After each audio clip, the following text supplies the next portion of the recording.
Hello बच्चों, let's read the question first. As a frog embryo develops, the neural tube forms from ectoderm along what will be the frog's back directly above the notochord. To study this process, a researcher extracted a bit of notochord tissue and inserted it under the ectoderm where the frog's belly would normally develop. What can the researcher hope to learn from this experiment?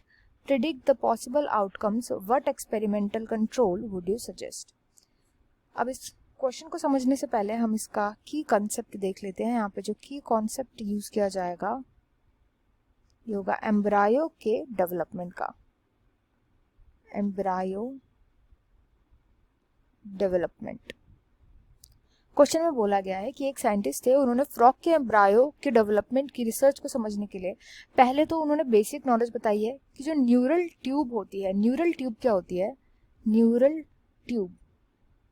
अच्छा, embryo जो होता है ये embryo form होता है जब zygote बन जाता है फर्टिलाइजेशन के बाद। अब ये ज़ायगोट बड़ा होकर के क्या बनता है? एम्ब्रायो बनता है। एम्ब्रायो से क्या बनता है? पूरा का पूरा न्यू इंडिविजुअल बनता है, न्यू ऑफस्प्रिंग बनता है। तो ऐसे ही सेम डेवलपमेंट होती है फ्रॉग के अंदर भी। फ्रॉग के अंदर जो ये न्यूरल ट्यूब प्रेजेंट होती है, जिन भी ऑर्गेनिज्म के अंदर न्यूरल ट्यूब बनती है, इसका फॉर्मेशन इसलिए होता है क्योंकि ये मेन सेंट्रल नर्वस सिस्टम आगे चल करके बनाती है। सेंट्रल नर्वस सिस्टम हमारा मतलब हमारी ब्रेन, स्पाइनल कॉर्ड, वो इसी ट्यूब से फॉर्म होता है। तो न्यूरल ट्यूब अब बनती किस लेयर से है? तो ये बनती है बाय लेयर एक्टोडर्म। एक्टोडर्म से बनती है, ये एक्टोडर्म से बनती है फ्रॉग के बैक में। एंड ये जो न्यूरल ट्यूब का फॉर्मेशन होता है ये जस्ट अबव प्रेजेंट होती है किसके? नोटोकॉर्ड के जस्ट अबव प्रेजेंट होती है। इस प्रोसेस को स्टडी करने के लिए रिसर्चर ने क्या किया, थोड़ा सा इस नोटोकॉर्ड टिश्यू को निकाल करके एक्टोडर्म, अब एक्टोडर्म जो है क्योंकि वो पूरी एक लेयर है तो उस लेयर के ऐसे पार्ट में डाल दिया जिस पार्ट का फंक्शन होता है बेली की डेवलपमेंट करना, फ्रॉग की बेली की डेवलपमेंट करना।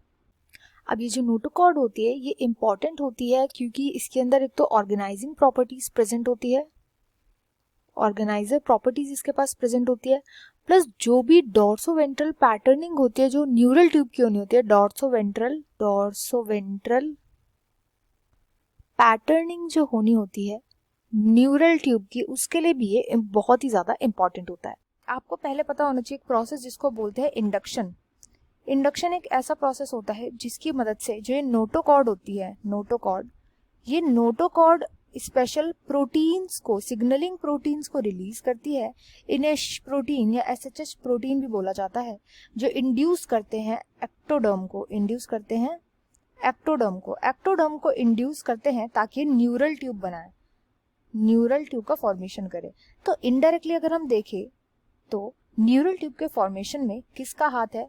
ये हाथ है नोटोकॉर्ड का, क्योंकि जो प्रोटीन्स है वो तो इंड्यूस करवा रहा है नोटोकॉर्ड ही। तो इसी पूरे प्रोसेस को हम बोलते हैं इंडक्शन प्रोसेस। यहीं पर जो ये एसएचएच प्रोटीन है इसकी जो फुल फॉर्म होती है वो होती है सोनिक हेजहॉग इसकी फुल फॉर्म होती है। अब बात आती है कि जब इसने इस नोटोकॉर्ड को रख दिया बेली में तो होगा क्या कि क्योंकि नोटोकॉर्ड इनडायरेक्टली इन्वॉल्व होता है in the formation of neural tube, तो बेली में ही यहाँ पे न्यूरल ट्यूब का फॉर्मेशन होना स्टार्ट हो जाएगा। तो बेली में यहाँ पे न्यूरल ट्यूब बनना स्टार्ट हो जाएगा। यही ऑब्जर्वेशन उस साइंटिस्ट को देखने को मिलेगी। आगे हमसे पूछा गया कि इस प्रोसेस के लिए कंट्रोल का यूज करना चाहिए। कंट्रोल का मतलब होता है जब भी हमको एक्सपेरिमेंट करते हैं तो हमेशा कंपैरिजन करने के लिए हम एक ऐसा चीज रखते हैं जो बिल्कुल न्यूट्रल होता है। तो न्यूट्रल का मतलब जो इसका ऑपोजिट होता है। तो हमने अभी क्या किया, हमने एक्टोडर्म, जो बेली वाला जो पोर्शन था एक्टोडर्म का, उधर हमने नोटोकॉर्ड टिश्यू रख दिया। तो हम क्या करेंगे कंट्रोल बनाने के लिए कि बेली वाले रीजन में हम एक नॉन नोटोकॉर्ड टिश्यू रखे देखेंगे, नॉन नोटोकॉर्ड टिश्यू रख के देखेंगे।